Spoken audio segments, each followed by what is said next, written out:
So in our outline, course of study, we've talked about introductions, definitions, fear of the Lord, knowing God. We're in the middle of world order, and I believe we'll have one more week next week. We had 2 questions. So in my mind, so I had a couple questions after Sunday school, okay, if that helps you any. There were 2 questions that I had that still aren't answered. We'll try to answer one of them today. I'll do my best. And then next week we'll answer the second question. The question we'll look at today is, we looked at the fact that we are a material and immaterial being. So we have a functional duality is the phrase that we used. And the question, what? Can you stand back again? Oh. Oh, okay. Is the mic better? It seemed a little. Yeah, you gotta stand closer to it. Okay. It seemed a little hot, so I backed up a little, but they must have fixed it. Okay. So I'll stand closer. Are you all right, Paul? Is that good? I can drop down an octave too, if that helps. The world order. So we're talking about man is immaterial and material, and we talked a little bit of, we talked a lot about those things last week, but there's another question about kind of how is our immaterial man put together, our inner self. What does the Bible say about that?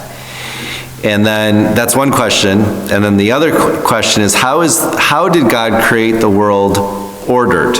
Now we believe that he did, and in fact most of human society believes that God created the world in a particular, with order established in it, because it's the basis of all of our hard and social sciences.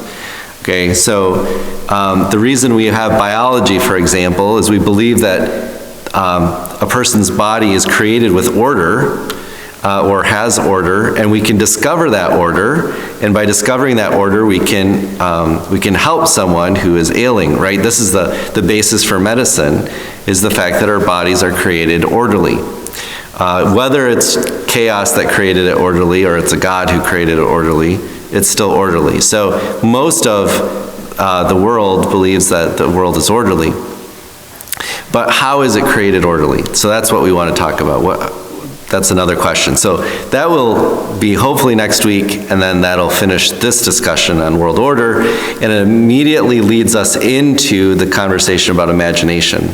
So we'll pick up there and spend a week or 2 on that, maybe just 1 week. All right, so then we talked about worldview is all the beliefs. Then how our beliefs affect how one lives in the world. We'll talk about this some more today. We talked about culture. We talked about this. And I might come back to this illustration too. This is an illustration of what happens physically in the world. And I can go to this one. I hear a bird singing, or I hear the train on the tracks. How is it that we can say things like that? And remember, it's because there's something physically that's happening. A bird is making noise, vibrating the air. That air vibration is going into my ear and vibrating my eardrum. That's all physical, but my mind is interpreting that sensation to be, I hear a bird singing. Now, I could be mistaken even, but it's that it's not actually a bird, or it wasn't actually a train, but that my mind is doing the translation of that physical sensation. So something also spiritually, there's a spiritual thing that happens to us that's very similar to this illustration. So we might come back to this illustration as we talk about that. So just to review a little bit, so we called it a functional duality. We are a physical or a material being, so that's this body, and we are also a spiritual or immaterial being. So often we talk about our soul, body and soul, for example. is how we refer to ourselves as. We are not a body indwelt by a soul, neither are we a soul carrying around a body. So sometimes we use phrases like this. There are philosophers in philosophy that actually speak of these things, but the Christian view of man is that we are both at the same time. And we will, since at the time in which our soul and body came together, which we believe is at conception, for the rest of eternity, we will be body and soul. Our body will be resurrected, our souls will be transformed, and they will be reunited or united in heaven in God's presence for eternity. So, or out of God's presence for eternity. We looked at Revelation 20. But the same is true for both believers and unbelievers. We are eternally or forever body and soul together, united. So we talked about man was created as a material being, sin affected man's body, and the resurrection of the body. So we talked about those things last week, and those things we're fairly familiar with. On the immaterial side, we talked about man also being an immaterial being, that sin affects man's inner being, and man's soul still requires saving. Okay, so in Revelation 20, we looked at the judgments, the two judgments, and the resurrections. And then I mentioned at the end that our material body affects our immaterial body, and our immaterial affects our material body.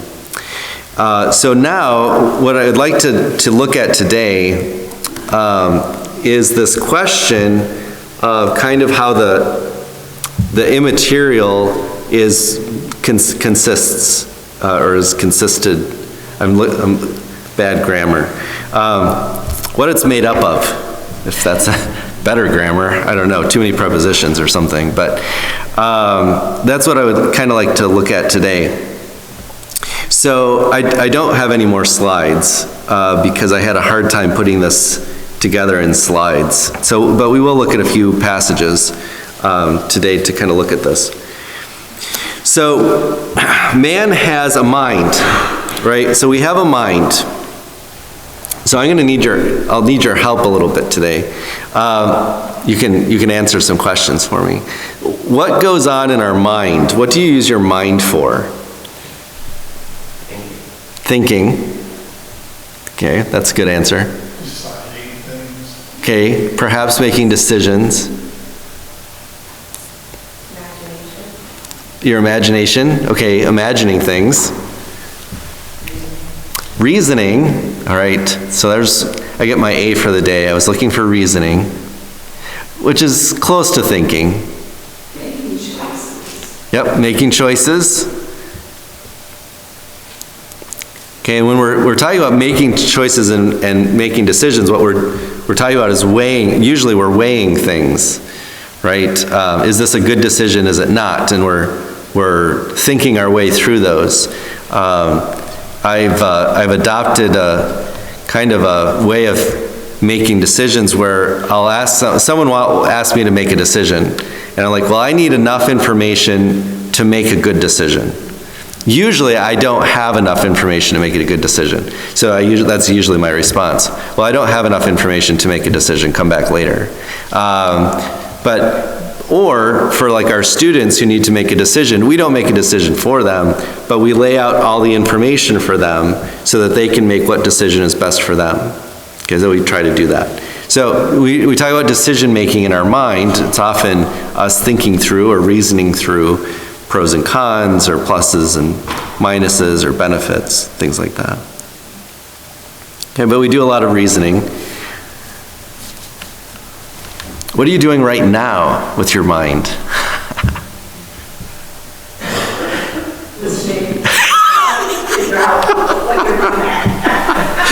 Joanne's always trying to figure out what I'm getting at. Yeah, some of you are imagining other things, daydreaming, wondering what's for supper or dinner.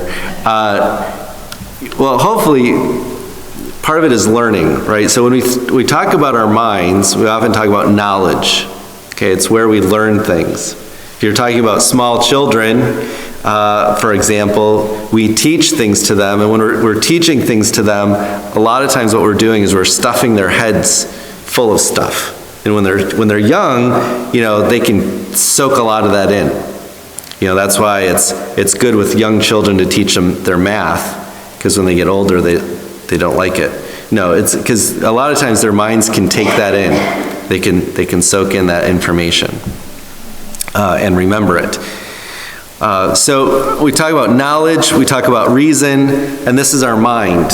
And often when we're talking about Christianity or trying to live out the Christian life, a lot of times what we'll say is, well, you need good Bible teaching. 100% agree. You need good Bible teaching so that you know what to do that's right, and you know what not to do, what's wrong. And so we try to communicate truth to especially young people, but we're all here in Sunday school class too. So we study the scriptures so that we can gain knowledge because we want to do the right thing. All right. So that's our mind. The other thing that we run into, or the Bible speaks of, is our heart. And we've mentioned that before. Deuteronomy 6 mentions that. Jesus mentions that the great commandment is to love the Lord your God with all of your heart, and with all of your mind too, by the way, but all of your heart. And so the heart is is kind of a critical part of who we are, and obviously it's not the thing that beats inside your chest most of the time, but it's talking about something else inside of us. And there's been various definitions that people have tried to give to the heart. I had one professor who used to call it the control center. So he kind of looked at our inner man as having all of these all of these dials and gadgets and instruments, maybe if you fly airplanes, all of those things, but the heart was kind of like all of it. It was the control center. It was the thing that really actually makes decisions. Not so much our mind, but our heart. God weighs the heart, for example. God knows the heart of man and what it is doing. And so our heart is located here in our chest. And if you recall, I feel so stuck to the microphone. I want to walk around. The ancient Greeks and even the ancient Jewish people, to some extent, thought that there was a relationship between our emotions and parts of our body. So one of the reasons we talk about this as a heart is that they would say, well, it was from the physical organ that the emotions of the heart would come out. There's kidneys that are mentioned. In the Old King James, it's the reins, R-E-I-N-S. It took me a long time to figure out what that ever meant when I was first saved. What is he talking about, the reins? But kidneys were where some emotions came from. We mentioned the great Greek word splanchnoi. Okay, that's your bowels, your intestines, right? So the intestines of compassion. Paul is moved in his intestines for his readers. And that doesn't sound like a compliment. It's not something a young man would write to a girl he was courting. It doesn't. But in the old way of thinking things, this is how things were seen as related. So there's a number. But the other idea behind heart is the word for chest, that the noble affections actually live in the chest. And the heart. Okay, so you have the mind, you have the heart. Then we have something in the Bible called the passions. And the word for passions is actually the word for desire. And in the New Testament, it is always negative with one exception. And that is a man's passion for his wife is the only exception where it's good. In all other places, the word refers to something that's wrong. We'll look at a couple passages because I want to just look at passions for a moment. Galatians 5, Paul mentions this, and to add to the microphone problem, I forgot my reading glasses today. So in Galatians 5, starting in verse, I think it's 16. We'll go with 16. 16.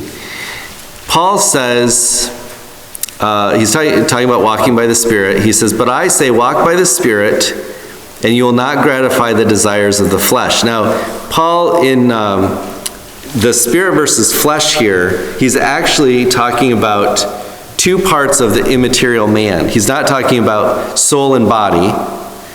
When he uses the word flesh here, he's actually talking about our sinful inner self. Okay, he's not talking about the physical body.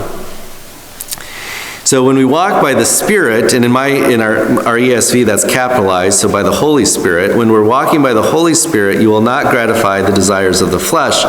For the desires of the flesh are against the Spirit, and the desires of the Spirit are against the flesh, for these are opposed to each other to keep you from doing the things you want to do. But if you are led by the Spirit, you are not under the law. Now the works of the flesh are evident: sexual immorality, impurity, sensuality, idolatry, sorcery, enmity, strife, jealousy, fits of anger, rivalries, dissensions, divisions, envy, drunkenness, orgies, and things like these. I warn you, as I warned you before, that those who do such things will not inherit the kingdom of God. Now you'll notice that many of those are very much sins of the body, but not all of them.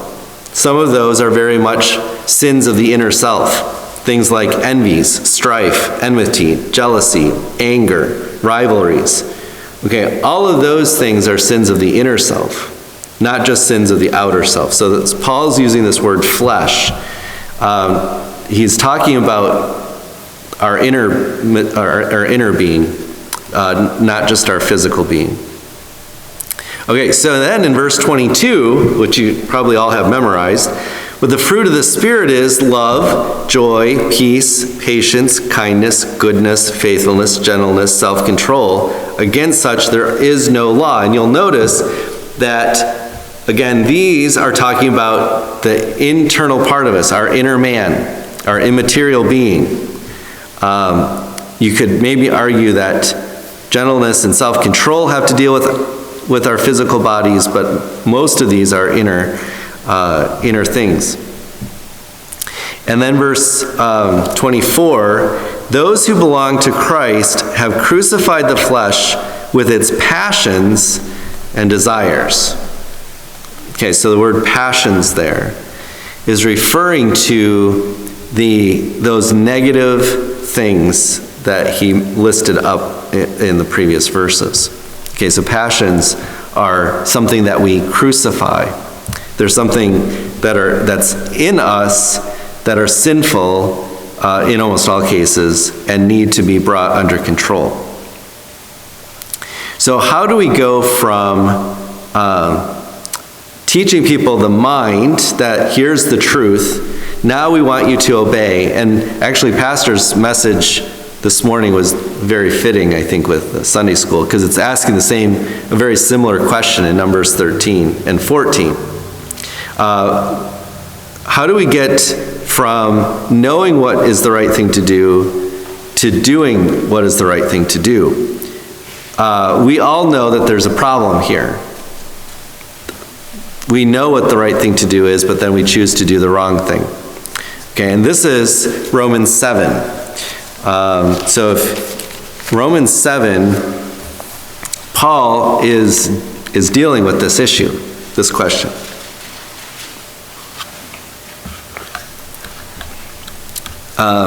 He's talking about the law, and the law came into effect. The law is good, Paul says. The law is something that God gave to man. But as soon as he implemented the law, then all of a sudden, Paul said, I found something inside of me that was causing an issue, right? When you deal, I mean, we've probably all experienced this. If I said, when you leave today and drive home, make sure that you do not speed. Now, I have put you under a law. Don't speed. And I can guarantee you, I am fairly confident that those of you who are actually going to be doing the driving, the spouses will probably remind you, should they be sitting in the passenger seat. But if you go 1 mile over that speed limit, you're going to remember my words. And you're going to say to yourself, but I want to. I want to go over the speed limit. But Eric has put me under a law. And now, I didn't want to speed before. If Eric had never said anything, I wouldn't have wanted to speed. But right now, I really want to speed. Because I mentioned it. Right? You can say this to any small child. I want you to not, eat that candy. And now what have you done? You have tempted the child. The child wants nothing less than to eat that candy. Or nothing more, or something like that. More or less, the child wants the candy, right? They used to do this at Northland to us all the time. It's spring, don't walk on the grass. We want it to look nice for graduation. If the snow melts before May, and then you're like, fine, I have no desire to walk on the grass whatsoever. And then I'm walking down a sidewalk, and what'll happen? Jennifer will be on the opposite sidewalk. What's the shortest distance between 2 points? Walk across the grass. But I can't walk across the grass. But I want to walk across the grass. Now I do. I didn't before. It's all her fault. No, the woman, no. Good.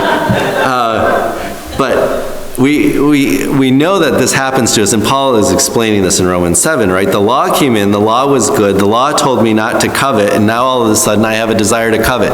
Well, what part of me is responding to the law this way? This is what Paul is asking. What's going on inside of me?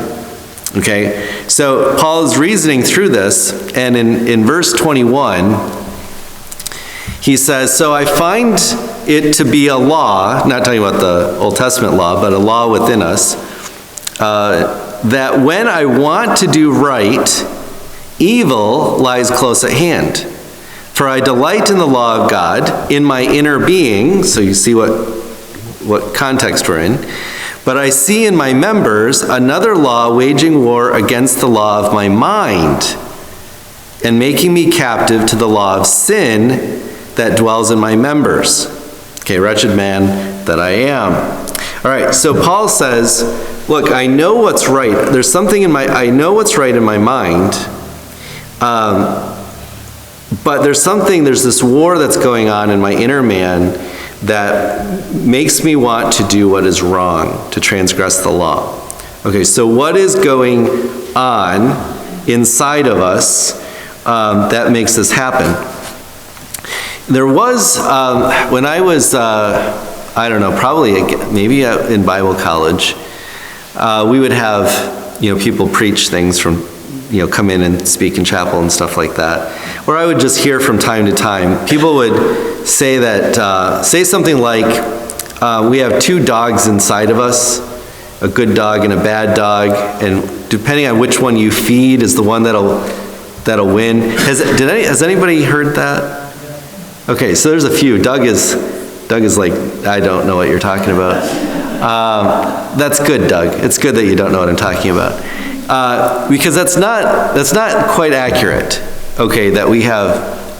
I don't think Paul is describing two equal powers inside of us that are fighting for control. I don't think that's what Paul's talking about here.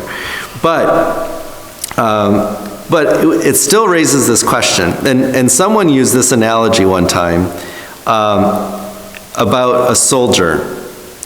Okay, so a soldier can be given a command, to hold a post.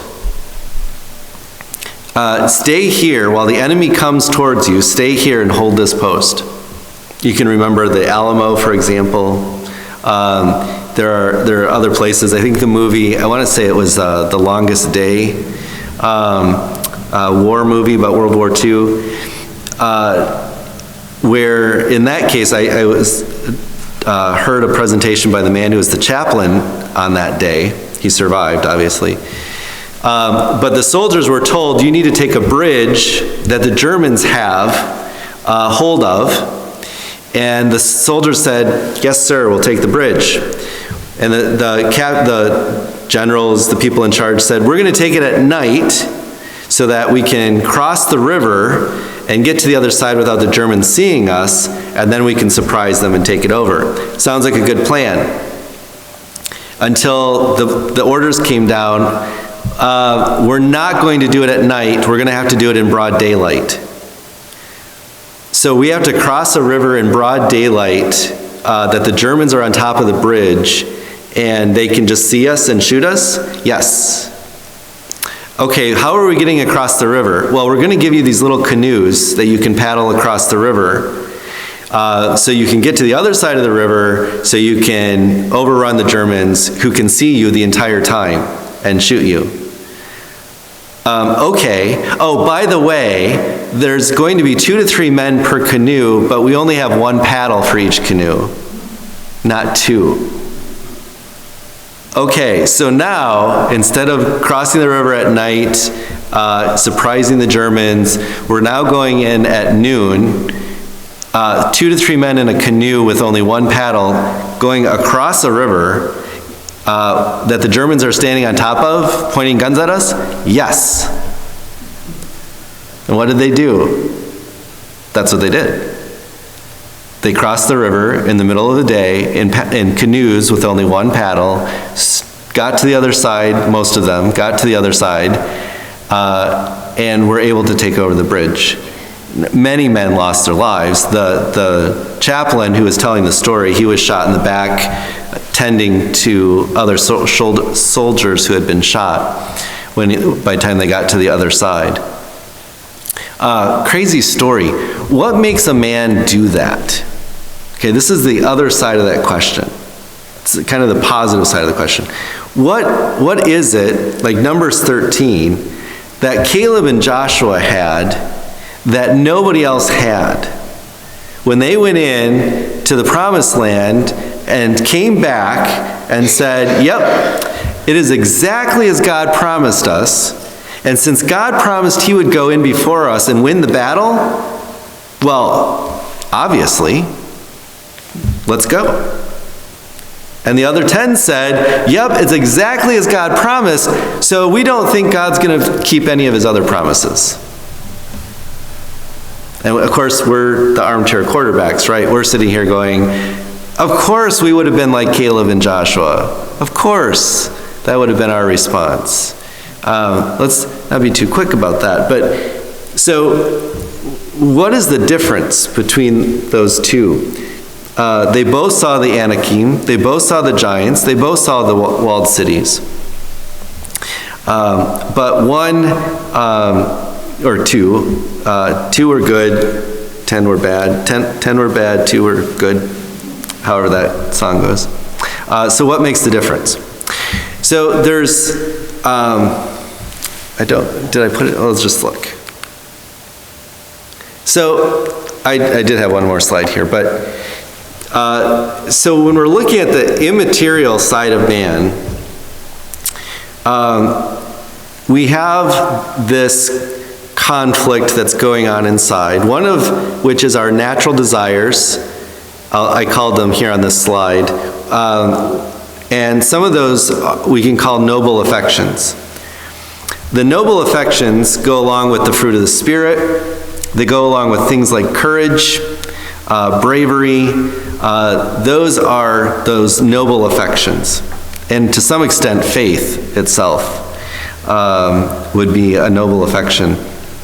And the appetites, or the natural desires, the passions, the appetites, are kind of our, just kind of our natural state. So when we talk about natural affections, or natural desires, or I mix those two up, natural appetites natural desires or appetites. What we're talking about is that just how we are created as a person, as a human being. And this is kind of what we look at with children. So children naturally, well, let me back up with another illustration. So I was going to use my wife's cat. I'm going to pick on my wife's cat, even though my wife is here. But my wife's cat has this tendency. She gets fed every day at 4 o'clock in the afternoon. And every day about 3 o'clock in the afternoon, she starts asking for food, right? When she finally eats at 4, because my wife doesn't give in to her begging, the cat will eat it. And do you think the cat ever says thank you? She ever show any sign of gratitude? No. No, the cat just, it eats. She's hungry, she eats. Okay, why does she eat? Well, she has an appetite, right? This is where we get the word for it. She has an appetite, she's hungry, so she eats.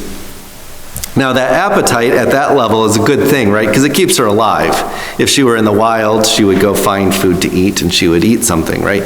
We do the same thing. That basic appetite keeps us alive. We're hungry, so we eat something. But you all know people that if you put food out, they will continue eating and eating and eating and not stop eating. Or they'll eat things that aren't healthy. So they continue to eat things that are, we would call junk food. I have a coworker who doesn't eat any sugar Saturday through Thursday. Friday is his cheat day. Now he's told me this. Okay, so I'm not saying anything that's not public knowledge. And at the university, there's a lot of offices that will put out little candy dishes. I don't have a candy dish, but that's because I'm too cheap. So there's a lot of offices, though, that have candy dishes out. Financial aid has candy dishes out. Grad studies office has. You learn to know which offices have candy dishes, right? Because you might want a piece of candy. So then you have to go find one that has the candy you like, and then go get some. Well, on Friday, he'll walk all over campus. It's his cheat day. And clean out all the candy dishes. Well, not quite clean them out. That's an overstatement. But he'll go in and he'll take like a handful and shove them in his pockets. And then go on to the next one. And it's like, well, that's quite the cheat day, I guess. If you're going to cheat. Go. But we know that our appetite, our desire for those kinds of things, like whether it's sweets, offended my wife.